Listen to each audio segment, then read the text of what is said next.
producteurs du coin. Voilà.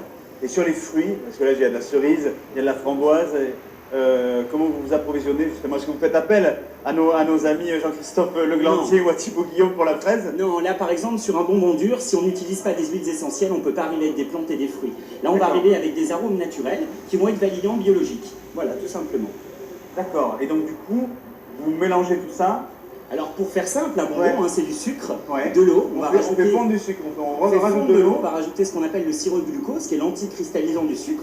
On monte ça à 150 degrés. On va renverser ça sur une table froide. C'est à ce moment-là qu'on incorpore les huiles essentielles, les plantes, les fruits.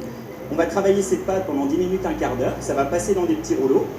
Et 5-10 minutes après, vous pouvez goûter un petit bonbon tout chaud. D'ailleurs, je vous invite, si vous avez l'occasion de passer à Gérardmer, de venir nous voir et je les fabriquerai devant vous. D'accord, mais vous pouvez visiter, non, par contre, c'est un moment touriste. Tous les après-midi. Effectivement, tous les après-midi, voilà. À Gérardmer, dans la ville de Gérardmer, autour du lac. On peut visiter la fabrication. Il y a un artisan qui va travailler devant vous, qui va vous expliquer, qui va vous faire goûter un petit bonbon chaud à la fin.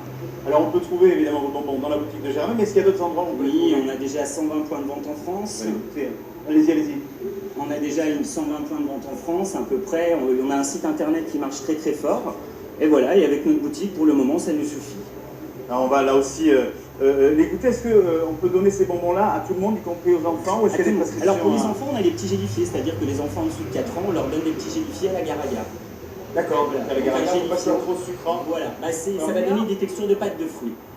Hop, Thibaut, je vous demande de goûter. Dis-lui, je fais une vidéo, j'enverrai. Et on y retrouve, je dis souvent le bonbon que je vends le plus, c'est le gélifié, c'est la fraise. Il est en train de faire une vidéo. C'est la fraise, mais qui ne vient pas de chez Thibaut Guillaume. On va voir là aussi, pas encore, c'est ça, parce que là aussi, c'est la grande région Grand Est à ces vertus-là, c'est qu'il y a énormément là aussi de produits. Il y a une diversité des produits. Oui, Thibaut, vous voulez dire quoi? Je sais. Je peux parler que le bonbon dans la bouche, ça n'est pas simple. Ah oui, ça n'allait pas être simple. Eh bien écoutez, c'est un challenge que vous allez relever et que vous allez essayer de relever. Jean-Christophe Leglantier est toujours habitué à avoir une pomme dans la bouche, donc oui, ça va être un peu plus simple pour lui. C'est comme les Vosgiens qui parlent après la tarte Brimbelle, on a les sourires Vosgiens après. Après la tarte aux myrtilles, pardon. Après la tarte aux myrtilles, c'est vous. C'est vrai. Voilà, aux Vosgiens, la tarte Brimbelle. Et c'est comme ça qu'on fait la différence si on est en Alsace ou dans les Vosges. Ils disent tarte aux myrtilles ou on dit tarte aux Brimbelle. D'accord, d'accord. Je crois qu'il y a une histoire de sucre, là aussi, qui est un peu spécifique dans vos bonbons. On a parlé de sucre raffiné. Je crois que c'est plus compliqué, il faut avoir un tour de main un peu spécifique. Voilà, c'est ça? Quand on travaille sur des sucres blonds, par définition, c'est des sucres qui vont contenir beaucoup d'impuretés à l'intérieur. Et ces impuretés vont générer des problèmes, on va dire entre guillemets, à la cuisson. Voilà. Donc pour vous dire la vérité, avant de sortir ce petit bonbon au sapin, c'est-à-dire uniquement à l'huile essentielle de sapin, j'ai mis 1 an. Donc j'ai passé 6 mois avec des ingénieurs agronomes pour comprendre ce qui se passait à l'intérieur, pour le mettre au point. Voilà. Alors ça c'est, on le dit pas assez, enfin franchement, parce non, que la complexité, la complexité pour créer ces bonbons-là au sucre, donc non. Je dis souvent, quand les gens viennent en visite, ils ont envie d'en faire chez eux. Ils se disent, tiens, on va prendre du sucre, on va prendre de l'eau, et après ils nous envoient des mails, ils comprennent pas, ça colle, ça va pas, et ça tient pas. Voilà, derrière les bonbons, il se cache vraiment beaucoup de choses. Voilà. Mais une fois qu'on comprend, vous parlez de recettes, vous savez, quand je suis arrivé quand j'ai dit nos recettes, ils m'ont regardé. Non, c'est des formulations. Ils appellent ça des formulations, parce qu'après on rentre carrément dans la chimie. Mais pour moi, c'est des recettes aussi, on se comprend. Voilà, c'est ça. Bien sûr. C'est vrai que quand j'étais arrivé avec ces gens-là, que je leur disais que je voulais faire des gommes sans aucun arôme, qu'avec des plantes et des fruits, ils me disaient mais non, c'est pas possible, tu n'y arriveras jamais.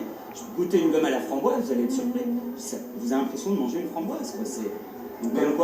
Justement, quand on a un projet comme celui-là, la passion certes, mais comment on arrive à convaincre les banques de vous suivre sur un projet comme celui-là? Parce que quand on est passionné, on a beau avoir une volonté, on a beau avoir une expérience. Comme je vous disais tout à l'heure, la chance. Avant, on avait déjà des affaires, on était déjà propulsé. On n'a pas élevé un bâtiment comme ça de 400 mètres carrés. Voilà. Donc du coup, on avait les reins solides, et puis de toute façon, on est arrivé la façon dont on a défendu notre projet à l'époque. Vous savez, je raconte souvent quelque chose en visite. On a levé énormément d'argent pour la société. Quand on a voulu, pour les ruchers, demander 5 000 € à la banque, et ça a été refusé. Ah oui, c'est ça.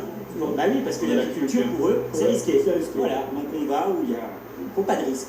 Non, mais comme quoi il faut être passionné, quand on veut y arriver, on peut. Ça aussi c'est important. Et quand c'est bon, ça marche. Clairement. C'est ce que je dis souvent aussi. Et quand on se positionne sur la qualité avec une vraie valeur ajoutée, c'est ce qu'on disait tout à l'heure, il ne faut pas se trahir. Il faut garder toujours ce qu'on a en conviction, et puis quand on est convaincant, on va convaincre tout le monde. Vos objectifs pour les années qui viennent, c'est doubler votre production. Non, vous parce restez dans un objectif avec mon frère, c'était d'arriver à une dizaine de salariés et s'arrêter. Là, on va arriver à 7 là, dans quelques mois, donc je pense qu'on va bientôt s'arrêter. Après, ce qu'on pourra peut-être faire, c'est soit couper les réseaux distants, ou je sais pas, on va voir ce qu'on va... Mais voilà, on n'en fera pas un monstre, comme on dit avec mon frère. Voilà. Alors justement, on a parlé des points de vente dans la boutique, on a parlé des points de vente de la visite à l'atelier. Je crois que vous avez aussi un partenariat avec Naturalia. C'est plus de combien de points de vente? 120 points de vente en France. D'accord. Donc là aussi, on retrouve donc, vous allez les bonbons de la petites gommes et les bonbons, le bonbon traditionnel, classique. Hein. De la confiserie Jéromoise. Là aussi, vous avez un site internet où Il y a un site internet, on travaille sous deux marques. Hein. Donc, Confiserie Jéromoise, c'est vraiment le bonbon dur. Et la marque Vosges Essentia, elle, tout ce qui est gomme et gélifié. Voilà. Allez, on va essayer de faire plaisir là aussi à Jean-Christophe Le Glantier, puisque on va rester dans les Vosges. Vous qui êtes marnais, on va rester dans les Vosges, mais on va aller